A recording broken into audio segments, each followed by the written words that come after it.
2 दिन मैदानों में बारिश व ऊंचाई वाले क्षेत्रों में बर्फबारी की संभावना। पश्चिमी विक्षोभ के सक्रिय होने से बुधवार को राज्य के ऊंचाई वाले इलाकों में हल्की बारिश और बर्फबारी हो सकती है, जबकि 22 व 23 अक्टूबर को मैदानी इलाकों में कुछ स्थानों पर हल्की वर्षा व उच्च पर्वतीय इलाकों में बर्फबारी के आसार हैं। इसके बाद 24 से 27 अक्टूबर तक पूरे प्रदेश में मौसम शुष्क रहने की संभावना है। बुधवार को चंबा, कांगड़ा, मंडी, शिमला, सोलन व सिरमौर जिलों में गरज चमक और बिजली गिरने का येलो अलर्ट जारी किया गया है। वहीं 22 अक्टूबर को चंबा, कांगड़ा और सिरमौर जिलों में गरज चमक व बिजली गिरने का येलो अलर्ट रहेगा। मौसम विभाग के वैज्ञानिकों ने बताया कि आने वाले 3 दिनों के दौरान न्यूनतम और अधिकतम तापमान में बदलाव आने की संभावना है। पश्चिमी हिमालयी क्षेत्रों में हल्की बर्फबारी और बादल छाने से पर्वतीय इलाकों में ठंड में हल्का इजाफा हो सकता है। मौसम विज्ञान केंद्र शिमला के अनुसार बीते 24 घंटों के दौरान प्रदेश में मौसम शुष्क रहा। न्यूनतम तापमान सामान्य से 2 से 3 डिग्री अधिक दर्ज किया गया। केलांग में न्यूनतम तापमान सबसे कम 1 डिग्री सेल्सियस, जबकि ऊना में अधिकतम तापमान 33.4 डिग्री सेल्सियस रिकॉर्ड किया गया। राज्य के अधिकांश हिस्सों में तापमान सामान्य बना हुआ है। शिमला के धामी में जमकर बरसे पत्थर, खून से हुआ मां भद्रकाली का तिलक। राजधानी से सटे शिमला ग्रामीण के हलोग धामी में दिवाली के दूसरे दिन होने वाले पत्थर के खेल की पौराणिक देव परंपरा के पत्थर के खेल का आयोजन किया गया। धामी में खेल का चौरा नामक स्थान पर घाटी के दोनों ओर से जमोगी और कटेडू टोलियों के बीच जमकर पत्थरों की बरसात हुई। इस बार करीब पौना घंटा तक लगातार दोनों टोलियों की ओर से पत्थर मारे गए। 4 बजे से लेकर 4:40 तक हुए इस खेल में कटेडू टोली के सुभाष के हाथ में पत्थर लगा। उसके खून से परंपरा के अनुसार खेल का चौरा में स्थित मां भद्रकाली के मंदिर में तिलक कर पत्थर का खेल संपन्न हुआ। पत्थर लगने पर मौजूद सैकड़ों लोग ढोल नगाड़ों के थाप पर एक साथ थिरकते रहे। कनाडा की महिला पायलट की क्रैश लैंडिंग से मौत, हादसे के बाद तीसरे दिन मिला शव। विश्व प्रसिद्ध पैराग्लाइडिंग साइट बीड बिलिंग से उड़ान भरने के बाद कनाडा की 27 वर्षीय महिला पायलट की मौत हो गई। महिला ने गत शनिवार को बिलिंग से टेक ऑफ किया था, लेकिन धर्मशाला के त्रिउंड के पीछे की पहाड़ियों में उसकी क्रैश लैंडिंग हो गई। पायलट की लोकेशन शनिवार को पता चलने के बाद रविवार सुबह देहरादून से आए हेलीकॉप्टर द्वारा रेस्क्यू ऑपरेशन शुरू किया गया। हालांकि खराब मौसम के कारण बचाव दल के सदस्य राहुल को दुर्घटनास्थल से कुछ दूरी पर उतारा गया। राहुल पैदल चलकर पायलट तक पहुंचे, लेकिन तब तक उसकी मौत हो चुकी थी। सोमवार को मौसम अनुकूल होने पर बीड से गए बचाव दल ने कड़ी मशक्कत के बाद तीसरे दिन पायलट के शव को लिफ्ट किया और गगल एयरपोर्ट पहुंचाया। पनियाला गांव के सुशील कुमार को ड्यूटी के दौरान अचानक आया चक्कर, इलाज के दौरान मौत। हमीरपुर जिले के तहत ग्राम पंचायत देई का नौड़ के गांव पनियाला के सुशील कुमार का ड्यूटी के दौरान चक्कर आने से देहांत हो गया। सुनील कुमार सेना में 13 रेजिमेंट में बतौर नायक अपनी सेवाएं दे रहा था। बताया जा रहा है कि सुशील कुमार सहजाबाद में ड्यूटी कर रहा था कि सुबह 4 बजे अचानक उसे चक्कर आया। उसे अस्पताल पहुंचाया गया, जहां से उसे कमांडो अस्पताल ले गए। सोमवार शाम को करीब 7 बजे उसका देहांत हो गया। उनका पार्थिव शरीर बुधवार को दोपहर 12 बजे उनके पैतृक गाँव पहुंचेगा। सुशील कुमार के घर में पत्नी व एक बेटा व बेटी हैं। बेटा 8वीं तथा बेटी 6ठी कक्षा की छात्रा हैं। सुशील कुमार का पार्थिव शरीर बुधवार को लखनऊ से चंडीगढ़ विमान के माध्यम से तथा उसके आगे एम्बुलेंस से पैतृक गांव तक पहुंचाया जाएगा।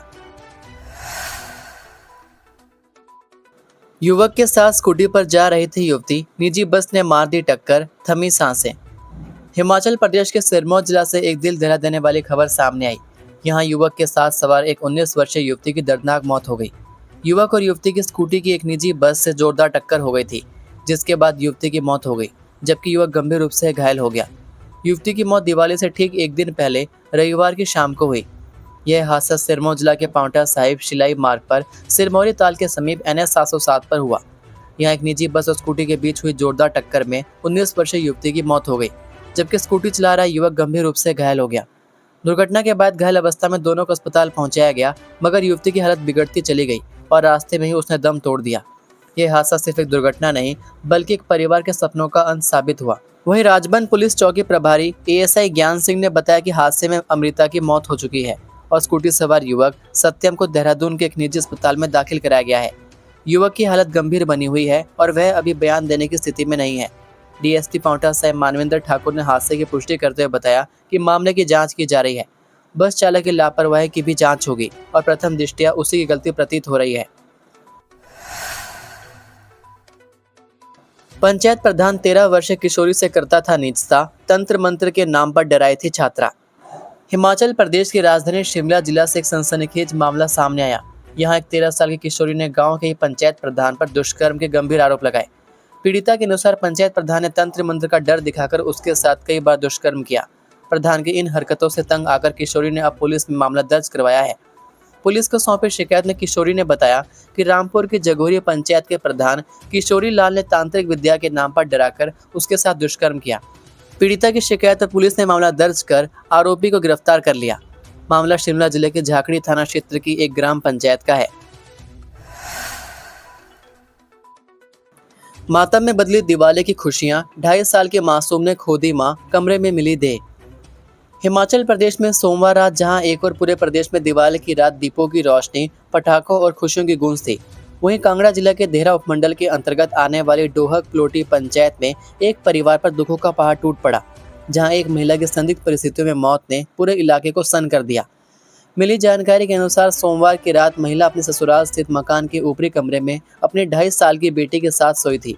सुबह जब घर की सास ने दरवाजा खोला तो अंदर का नजारा देखकर उनके पैरों तले जमीन खिसक गई। स्मृति का शव फंदे से लटका हुआ था। परिवार वालों ने तुरंत आसपास के लोगों को बुलाया और पुलिस को सूचना दी। मृतक महिला की पहचान स्मृति पत्नी वरुण कुमार उम्र 27 साल के रूप में हुई। ससुराल पक्ष का कहना है कि स्मृति ने आत्महत्या की है, जबकि मायका पक्ष इस बात को सिरे से खारिज कर रहा है। मृतका के पिता मदन लाल ने पुलिस को दिए बयान में कहा कि उनकी बेटी की हत्या की गई है और उसे आत्महत्या का रूप देने की कोशिश की जा रही है। उन्होंने बताया कि स्मृति का पति वरुण शराब का आदी था और आए दिन नशे की हालत में उससे झगड़ा करता था। दिवाली की रात भी दोनों के बीच कहासुनी हुई थी। पिता का आरोप है कि उसी झगड़े के बाद उनकी बेटी को मारकर लटका दिया गया।